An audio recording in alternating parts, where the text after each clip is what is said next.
think you can hear off in the background that there is a decent amount of barking. And those dogs are happy to be here for some baseball. And I speak canine. That is happy barking. That is dog for I am excited to watch the Yalls play baseball. Fluent. Me, Caesar Milan, we're tight as could be. But with plenty of excited dogs in attendance, and I'm sure just as excited pet owners, the Yalls are bringing out a rather unconventional lineup. No Zaid Richardson, no TJ Reeves, both getting scheduled off days. And you'll hear in our Meet NKY conversation with Coach, we chatted with Dugan Andrews, and he talks about that. Well, before we went on the air, he basically told me that they think against Windy City they can rely on the more small ball part of their lineup to pull through, even though home runs were big yesterday. Steven Hrustic and Sergio Gutierrez both hitting bombs. But let's cut to the chase. Let's go straight to Dugan with our Meet NKY conversation with Coach. When you're looking for where to stay, what to eat, and how to have fun, Meet NKY is your guide to Florence, Covington, Newport, and Greater Cincinnati. So, if you're listening on YouTube, you'll get the full interview. If you're on Flow Sports, you can go to YouTube to get the full interview. Otherwise, you'll just be sitting there in silence for 4 minutes. But fun conversation with our Director of Analytics, Dugan Andrews. Enjoy. Mid-series, Meet NKY, conversation with Coach Jesse Cook here with Dugan Andrews. Really, Dugan, congrats on your last series with the Yalls. Before we get going into this actual game, is there any favorite memory you want to share? Honestly, last night, getting to 500, I've been here for the last 2 years, and we haven't spent much time at that. So, just being able to see, I remember I showed up here at the start of the year, and we were, last in the league. So, really just being here through all that and, getting to celebrate that with Chad was really cool. I know we've put in a lot of work, a lot of time, and it's just great to be in it, be in the playoff race. Now that you're in the race, you're relying on arguably your most reliable arm in Yannicker Villalobos to carry you over that hump, get you back above 500 for the first time since mid-May. So what does he bring to the table today? I think like a lot of our guys, he's got really good fastball command. He's going to stay in the zone. He's going to attack the zone. He's not going to hurt himself.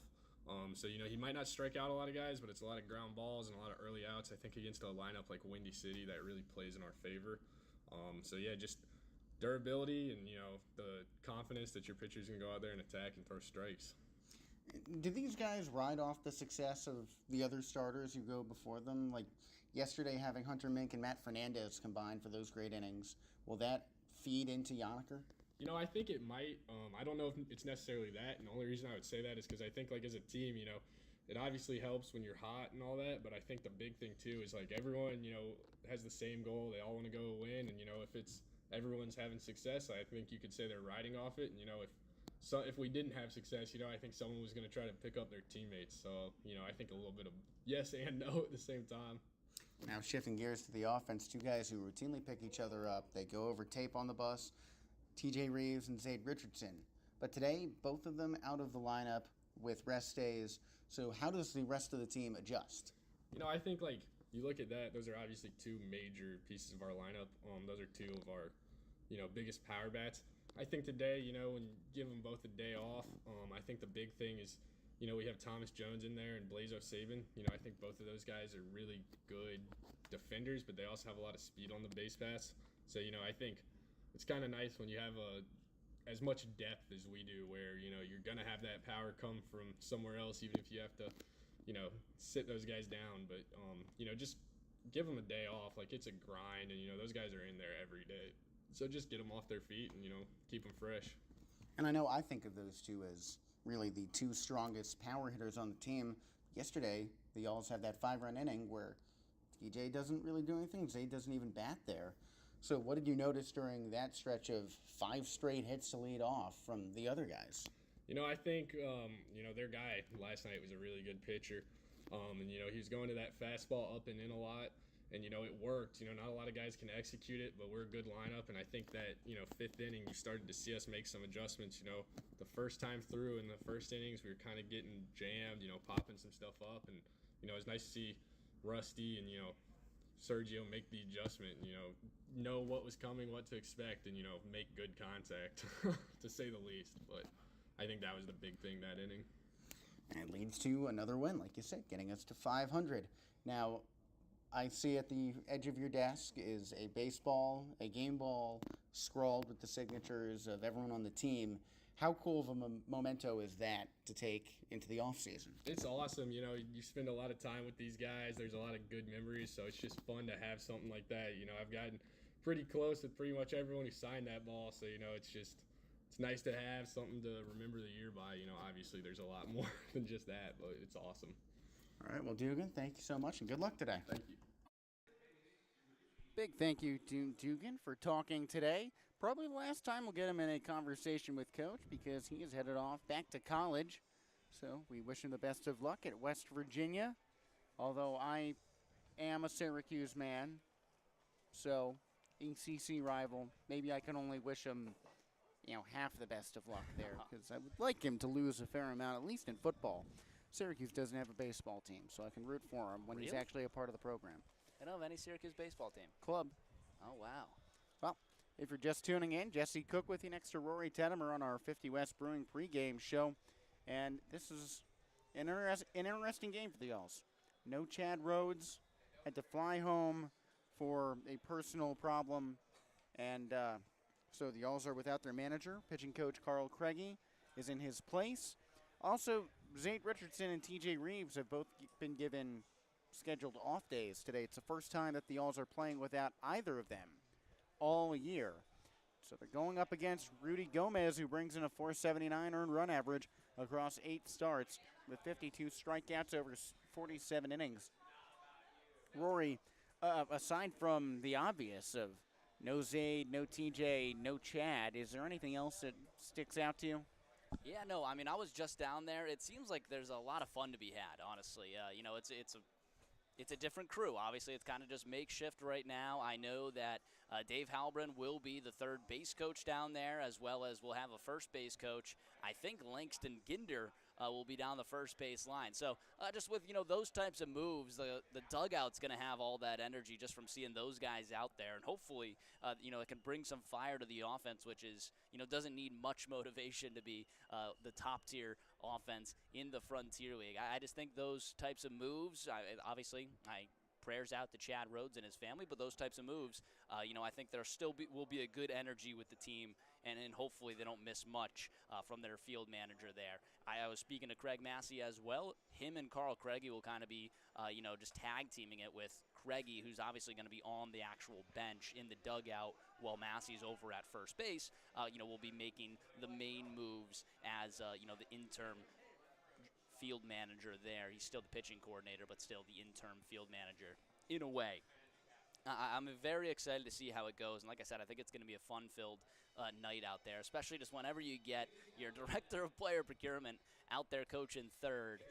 And you know what? It's not his first time. Apparently in 2022, he did it pretty much the whole season. So it'll be interesting to see Dave Halbrin out there, obviously one of the owner's sons, Danny Halbrin. And I'm sure if he ever makes a mistake, Danny's probably going to be the one that lets him hear it the most. Starting lineups being read out there. Let's take a look at the Florence Y'all's offense. Leading off the center fielder, Blazo Saban. Batting second, the ageless wonder, Craig Massey. He's one hit away from 950. Batting third, the third baseman, Brian Fuentes. In the cleanup spot, the right fielder, Hank Zeisler. Batting fifth, the left fielder, Steven Hrustich. In the sixth spot, the second baseman, Dalton Davis. Batting seventh and doing the catching, Sergio Gutierrez. In the eighth spot, the designated hitter returning to the lineman, Thomas Jones, and rounding out will be the shortstop, Ed Johnson. We'll take a break here on the 50 West Brewing pregame show as we listen to our national anthem sung by Daniel Michael Cain. Take a listen.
What a beautiful rendition of our national anthem there. Daniel Michael Kane out here for the Florence Yalls. It's Yannicker Villalobos, the southpaw, towing the rubber in Game 2 of the 3-game series against the Windy City Thunderbolts. Yannicker Villalobos enters with a 4-6 record, 4+ ERA. He's been one of the solid starters for Florence all season.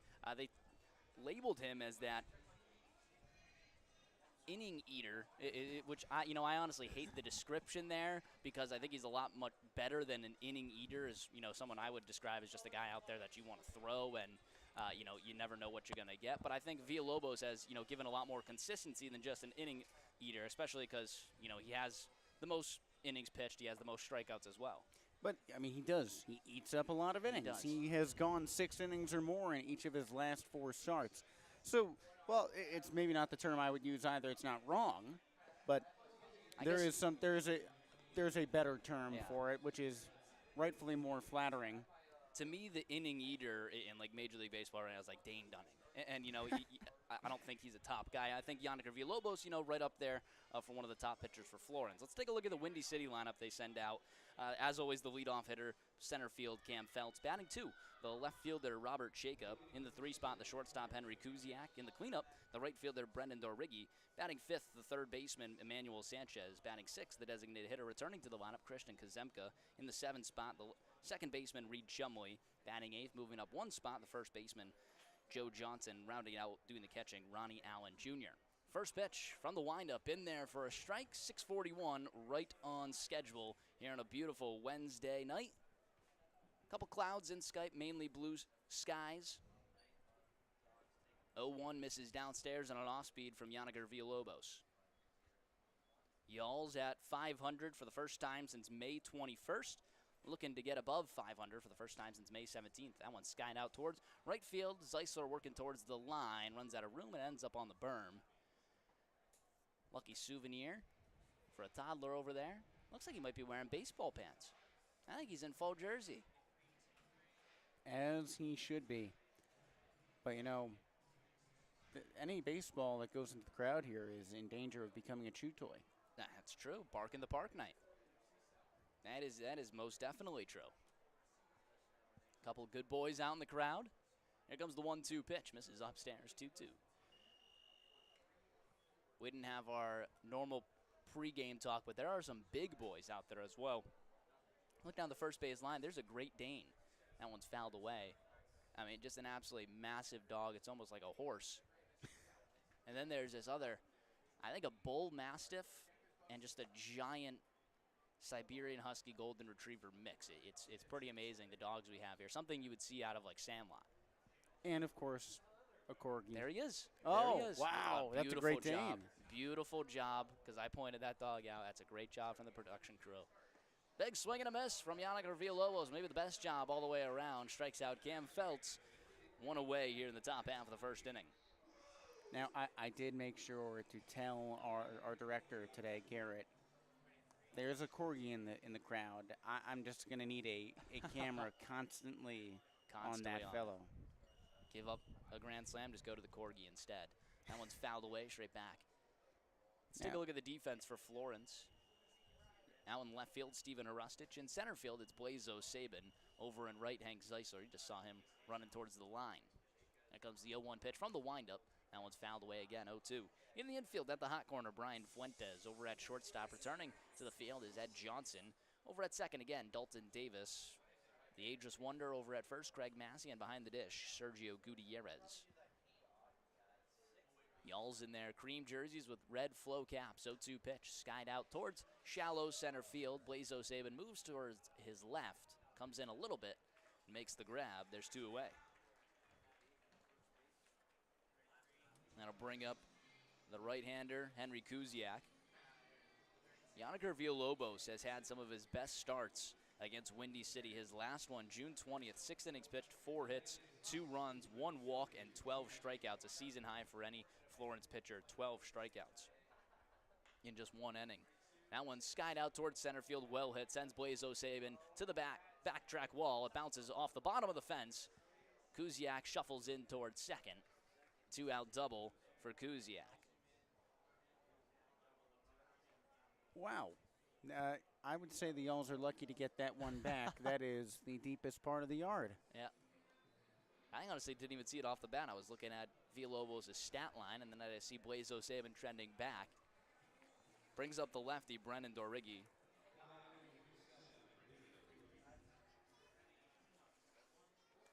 So lefty-lefty battle here. Cam Feltz hit lefty all day yesterday, but he is a switch hitter, so he hit from the right side. This is the first lefty you'll see. First pitch in there for a strike. Dorigi yesterday 0 for 4 with a strikeout.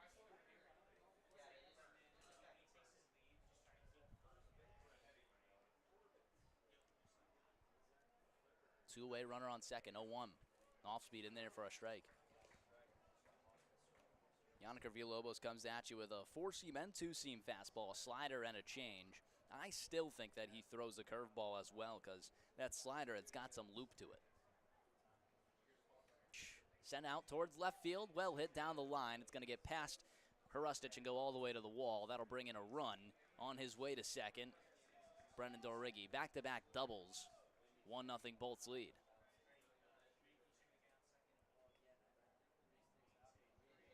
That's a trade-off when you attack the zone. You're going to let up some hits. Every now and then, Yannick has an inning like this, but I'd prefer that he stay consistent to himself. Don't walk anyone. Just keep throwing strikes. Try to get him to swing and miss while keeping it in the zone. Yeah, that was 90 miles per hour right down the heart of the plate, maybe even a little bit inside. Big swing and a miss there on the off-speed at the top of the zone by Emmanuel Sanchez. Runner on second, still 2 away. Brand new Bolts 1-0 lead. Bolts in their black jerseys, black caps, and gray pants. 0-1. Ground ball fielded by Yannick Villalobos. Surveys the field, tosses it over to first. And that will end the inning. Back-to-back doubles give the Bolts a 1-0 lead as we head to the bottom half of the first. Y'all's coming up here on Y'all's Baseball Network.